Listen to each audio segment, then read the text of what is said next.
Frozen is one of the more talked about recent Disney productions, and it stars Kristen Bell, Idina Menzel, Jonathan Groff, Josh Gad and Santino Fontana. Not a lot of hugely widely known actors, which made me a little skeptical at first. I mean, Kristen Bell, what's she been in? Veronica Mars and Forgetting Sarah Marshall?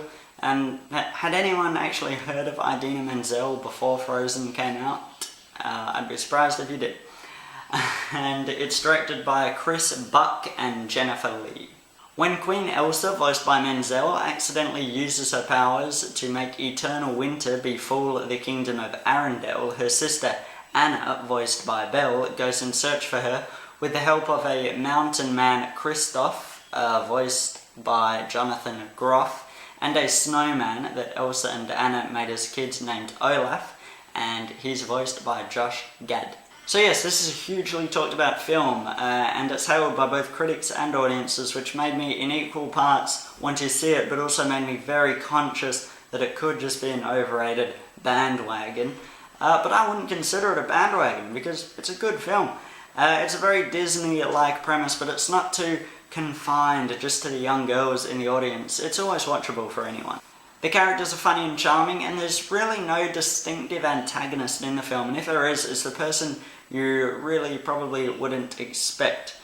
It's an adventure film without an imminent conflict, which made it at all times very safe, never pushing any boundaries, but that's all good. Like I said, the characters are funny and charming, and actually have compelling dynamics, which is ultimately what kept me interested and what separated it from some of the more ordinary animated films. There's also a lot of songs, but surprisingly I wasn't groaning every time they broke into song. The songs may not be written by Brett McKenzie, but they are catchy and bearable.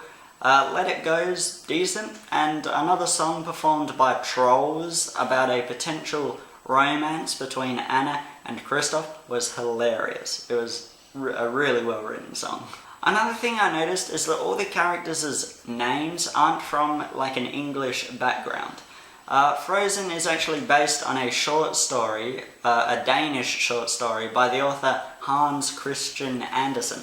So yeah, there you go. All this being said, I did enjoy the first half quite a bit more than the second half, as the second half got very fantasy/supernatural-like, and I'm usually kind of hit or miss with fantasy in general. I'm either sort of on board having a ball with it, like Harry Potter for example, or I'm not really making much sense of what's going on, and the second half teetered a little more to being confusing.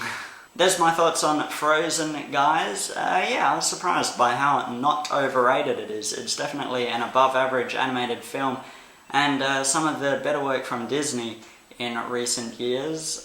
So yeah, feel free to subscribe if you'd like to hear my thoughts on a nice wide variety of different films, and don't hesitate to comment below and let me know anything, and like on this video if you wish. And yeah, that's it for me. I'll see you next time.